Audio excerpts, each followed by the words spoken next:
जय हिंद साथियों, यह मेरा एक छोटा सा प्रयास है राष्ट्रपति और राज्यपाल में अंतर। संविधान में वर्णन तो अनुच्छेद 52 से 62 तक, राज्यपाल का संविधान में वर्णन अनुच्छेद 153 से अनुच्छेद 162 तक। राष्ट्रपति की योग्यता, भारत का नागरिक हो, 35 वर्ष की आयु पूरी कर चुका हो। राज्यपाल की योग्यता, भारत का नागरिक हो, 35 वर्ष की आयु पूरी कर चुका हो। कार्यकाल, राष्ट्रपति का कार्यकाल 5 वर्ष, राज्यपाल का कार्यकाल 5 वर्ष, परंतु राष्ट्रपति के पश्चात पर्यंत कार्य करते हैं। राष्ट्रपति को शपथ भारत के मुख्य न्यायाधीश और राज्यपाल को शपथ उच्च न्यायालय के मुख्य न्यायाधीश दिलाते हैं। वेतन, राष्ट्रपति का वेतन 5 लाख रुपए, राज्यपाल का वेतन 3.5 लाख रुपए। राष्ट्रपति और राज्यपाल की अधिकार शक्तियां, नियुक्ति संबंधी शक्ति, भारत के प्रधानमंत्री, सर्वोच्च न्यायालय के मुख्य न्यायाधीश और राज्यों के राज्यपाल आदि संवैधानिक नियुक्ति राष्ट्रपति करते हैं। राज्यपाल की नियुक्ति संबंधी शक्तियां, मुख्यमंत्री की सलाह पर मंत्रिपरिषद की नियुक्ति, राज्य लोक सेवा आयोग के अध्यक्ष सदस्यों की नियुक्ति, राज्य के महाधिवक्ता आदि की नियुक्तियां राज्यपाल करते हैं। विधायी शक्तियां, राष्ट्रपति और राज्यपाल की विधायी शक्तियां। राष्ट्रपति की विधायी शक्तियां, संसद के सत्र को आहूत, सत्रावसान, लोकसभा के विघटन, संसद द्वारा पारित विधेयक राष्ट्रपति के अनुमोदन के बाद ही कानून बनता है, संसद का सूक्त सत्र बुलाने की शक्ति अनुच्छेद 108 के तहत। यह सभी विधायी शक्तियां हैं। राज्यपाल की विधायी शक्तियां, विधानमंडल के सत्र को आहूत, सत्रावसान, विघटन करने की शक्ति, राज्य विधानमंडल द्वारा पारित विधेयक राज्यपाल के हस्ताक्षर के बाद ही अधिनियम बन पाता है। राज्यपाल की विधायी शक्तियां थी।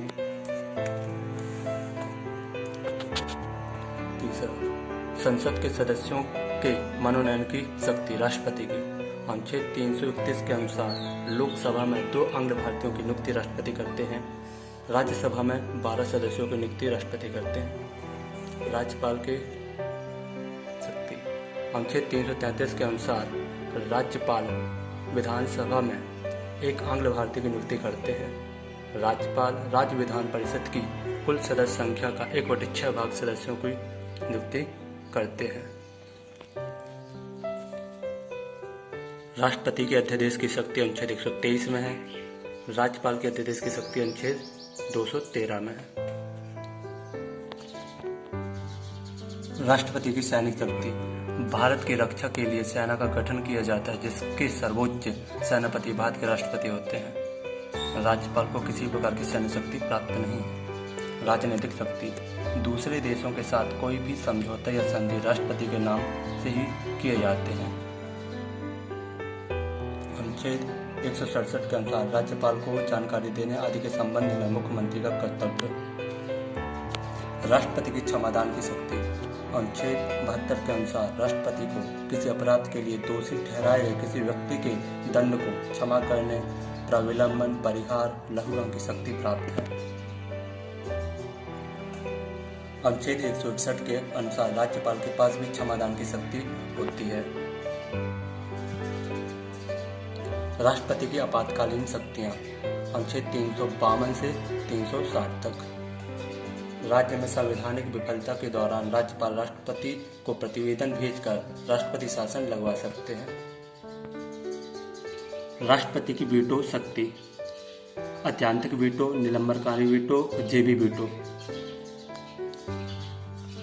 अत्यंतिक वीटो, इसके तहत राष्ट्रपति संसद द्वारा पारित विधेयक को अपने पास रोक कर रखता है, जिससे विधेयक समाप्त हो जाता है।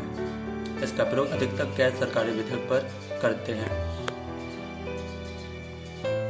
निलंबनकारी वीटो, इस वीटो के तहत राष्ट्रपति विधेयक को पुनर्विचार हेतु वापस कर सकता है, परंतु संसद द्वारा पुनः विधेयक को राष्ट्रपति के पास भेजने पर अनुमति देने के लिए बाध्यकारी है राष्ट्रपति।